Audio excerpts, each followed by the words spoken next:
families, parents, guardians. We're here to discuss the BDE Phase 4 2020-2021 re-entry plan that will start on January 25th. First and foremost, on January 25th, in-person learning will occur on every Monday, Tuesday, Thursday, and Friday unless we do not have school that day. All of our scholars will have asynchronous learning on Wednesdays. Once again, Monday, Tuesday, Thursday, Friday, all of our in-person scholars will come inside of their classrooms. And that will be a shift from what was before, coming Monday, Tuesday, and then going virtual and then coming back Thursday, Friday. It's strictly Monday, Tuesday, Thursday, and Friday. In-person start times. Playground supervision begins at 8:15 a.m. School entry begins at 8:25 a.m. School begins at 8:30. For our virtual schedule, a new virtual schedule is being created and will be implemented starting January 25th. This way, we will have virtual creative arts that will take place actually during the school day, so there will no longer be creative arts that will happen from 2 to 4. However, if scholars want to access virtual creative arts, they can do that asynchronously. Virtual class will begin at 8:45 and will end at 3:30 p.m.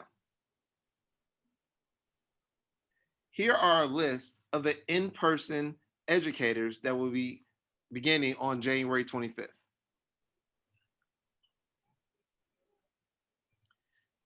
As we talk about class size, we want to do everything in our power to ensure social distancing can occur.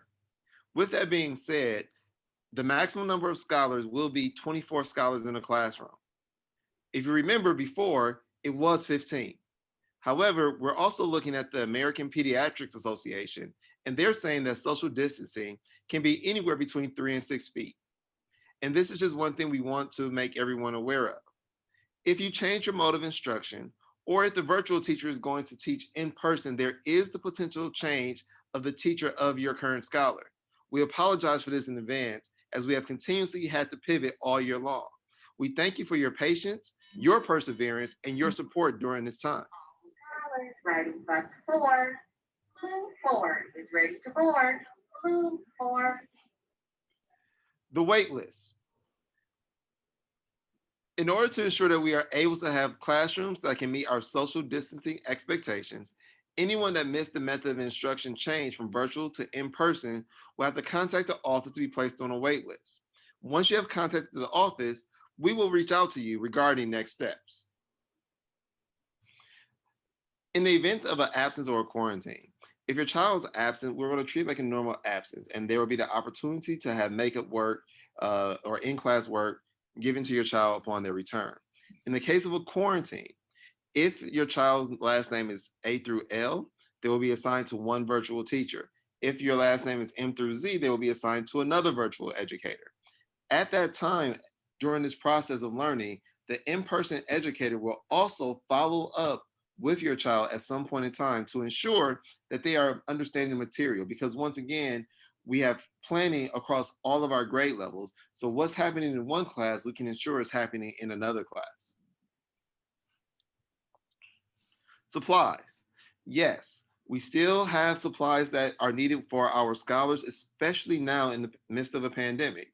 If you need assistance with supplies, please contact your classroom's teacher or contact the office. However, here is a link to the supply list so that you have access to what is necessary for your child in-person learning. Lunch. All of our scholars are going to eat in the lunchroom. There will be 3 to 4 at a table. Potentially any class over 20 may have 5. Additional tables will be added for social distancing purposes. We will also use the 2 breakout rooms that are connected to the lunchroom as well. And once again, we are looking at the American Pediatrics Association recommendation that social distancing will be between 3 to 6 feet.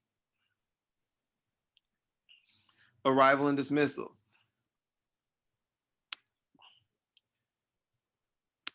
Follow arrival procedures shown on the map. Pay special attention to using both lanes as to avoid blocking traffic on Dean Road. This is especially true in the afternoons during pickup. For recess, we will have 2 zones on the playground.